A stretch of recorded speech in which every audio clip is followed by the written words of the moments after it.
नेताजी का चश्मा। लेखक स्वयं प्रकाश। हालदार साहब को हर 15वें दिन कंपनी के काम के सिलसिले में उस कस्बे से गुजरना पड़ता था। कस्बा बहुत ही बड़ा नहीं था, जिसे पक्का मकान कहा जा सके वैसे कुछ ही मकान, और जिसे बाजार कहा जा सके वैसा एक ही बाजार था।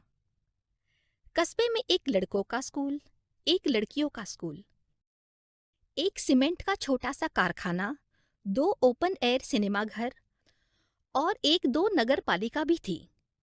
नगर पालिका थी तो कुछ न कुछ करती भी रहती थी। कभी कोई सड़क पक्की करवा दी, कभी कुछ पेशाब घर बनवा दिए, कभी कबूतरों की छतरी बनवा दी, तो कभी कवि सम्मेलन करवा दिया। इसी नगर पालिका के किसी उत्साही बोर्ड या प्रशासनिक अधिकारी ने एक बार शहर के मुख्य बाजार के मुख्य चौराहे पर नेताजी सुभाष चंद्र बोस की एक संगमरमर की प्रतिमा बनवा दी। यह कहानी उस प्रतिमा के बारे में है, बल्कि उसके भी एक छोटे से हिस्से के बारे में।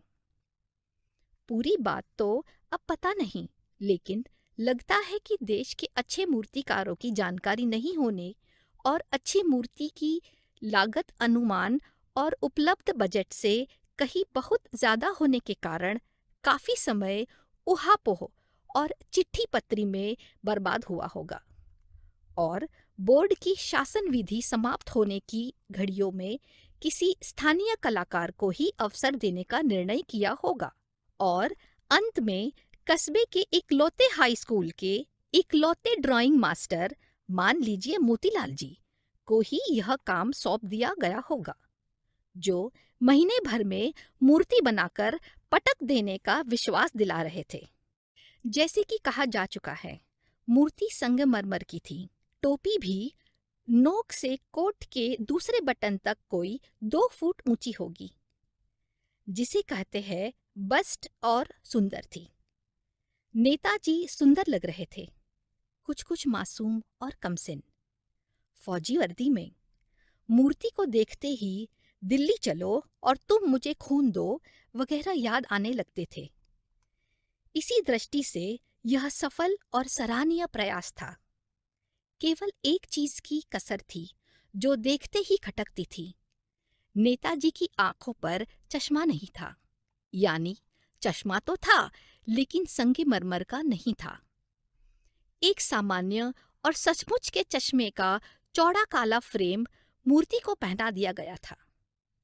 हालदार साहब जब पहली बार इस कस्बे से गुजरे और चौराहे पर पान खाने रुके, तभी उन्होंने इसे लक्षित किया और उनके चेहरे पर एक कौतुक भरी मुस्कान फैल गई।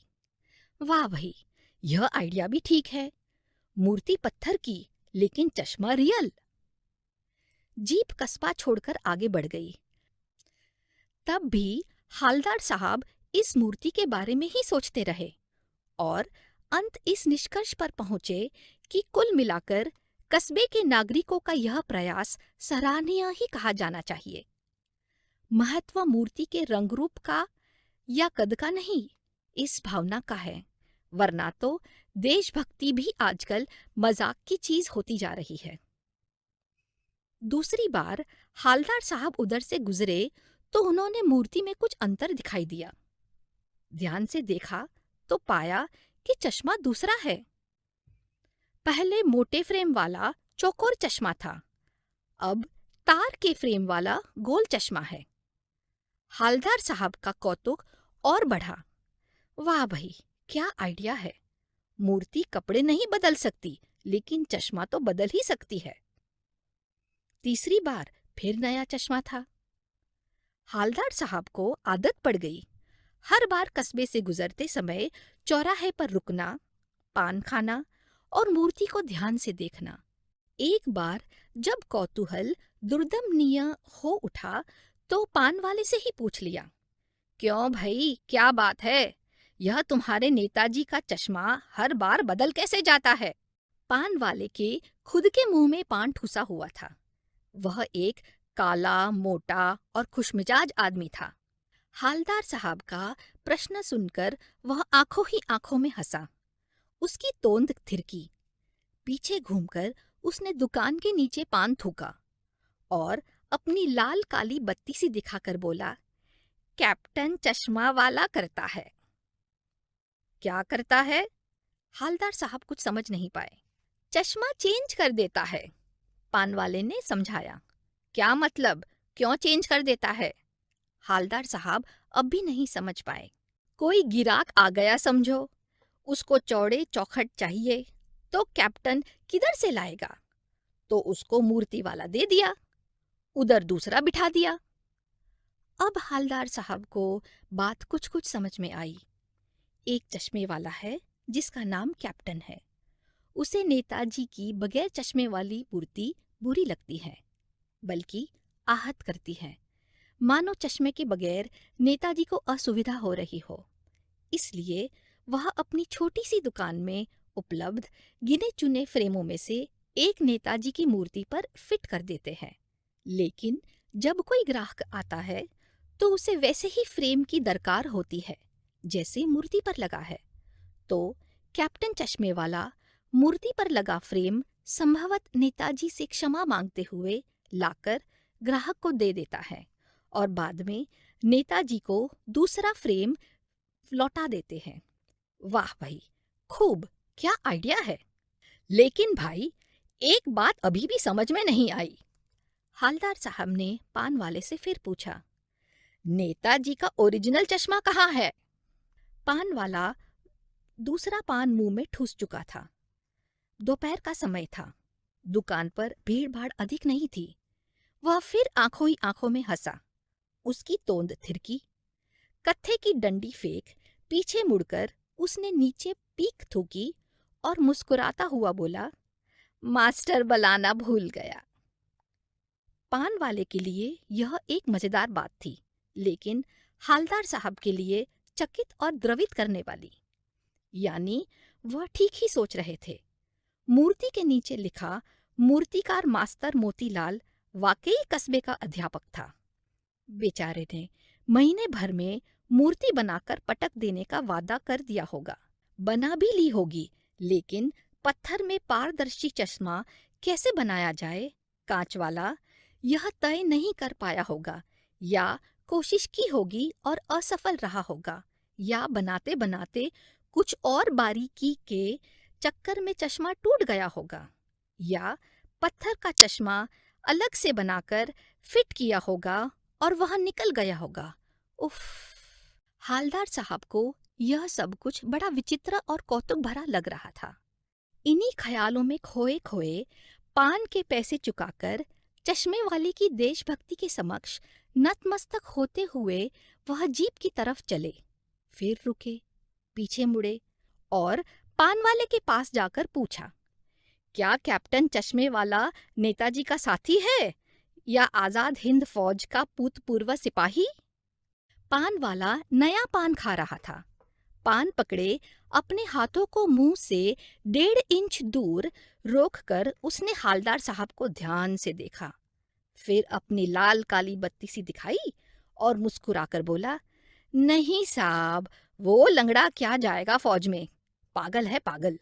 वो देखो वो आ रहा है, आप उसी से बात कर लो, फोटो वोटो छपवा दो उसका कहीं। हालदार साहब को पान वाले द्वारा एक देशभक्त का इस तरह मजाक उड़ाया जाना अच्छा नहीं लगा। मुड़कर देखा तो अवाक रह गए। एक बेहद बूढ़ा, मरियल सा, लंगड़ा आदमी, सिर पर गांधी टोपी और आंखों पर काला चश्मा लगाए, एक हाथ में एक छोटी सी संदूकची और दूसरे हाथ में एक बांस पर टंगे बहुत से चश्मे लिए, और अभी अभी एक गली से निकला था और अब एक बंद दुकान के सहारे अपना बांस टिका रहा था। तो इस बेचारे की दुकान भी नहीं, फेरी लगाता है। हालदार साहब चक्कर में पड़ गए। पूछना चाहते थे, इसे कैप्टन क्यों कहते हैं? क्या यही इसका वास्तविक नाम है? लेकिन पान वाले ने साफ बता दिया था कि अब वह इस बारे में और बात करने को तैयार नहीं। ड्राइवर भी बेचैन हो रहा था, काम भी था। हालदार साहब जीप में बैठकर चले गए। 2 साल तक हालदार साहब अपने काम के सिलसिले में उस कस्बे से गुजरते रहे और नेताजी की मूर्ति में बदलते हुए चश्मों को देखते रहे। कभी गोल चश्मा होता, कभी चौकोर, कभी लाल, कभी काला, कभी धूप का चश्मा, कभी बड़े कांच वाला गोगो चश्मा, पर कोई न कोई चश्मा होता जरूर। उस धूल भरी यात्रा में हालदार साहब को कौतुक और प्रफुल्लता के कुछ क्षण देने के लिए। फिर एक बार ऐसा हुआ कि मूर्ति के चेहरे पर कोई भी कैसा भी चश्मा नहीं था। उस दिन पान की दुकान भी बंद थी। चौराहे की अधिकांश दुकानें बंद थी। अगली बार भी मूर्ति की आंखों पर चश्मा नहीं था। हालदार साहब ने पान खाया और धीरे से पान वाले से पूछा, क्यों भाई, क्या बात है? आज तुम्हारे नेताजी की आंखों पर चश्मा नहीं है? पान वाला उदास हो गया। उसने पीछे मुड़कर मुंह का पान नीचे थूका और सिर झुकाकर अपनी धोती के सिरे से आंखें पोंछता हुआ बोला, साहब, कैप्टन मर गया। और कुछ नहीं पूछ पाए हालदार साहब। कुछ पल चुपचाप खड़े रहे। फिर पान के पैसे चुकाकर जीप में आ बैठे और रवाना हो गए। बार बार सोचते, क्या होगा उस कौम का जो अपने देश की खातिर घर गृहस्थी, जवानी, जिंदगी सब कुछ होम कर देने वालों पर भी हंसती है और अपने लिए बिकने के मौके ढूंढती है। दुखी हो गए। 15 दिन बाद उसी कस्बे से गुजरे।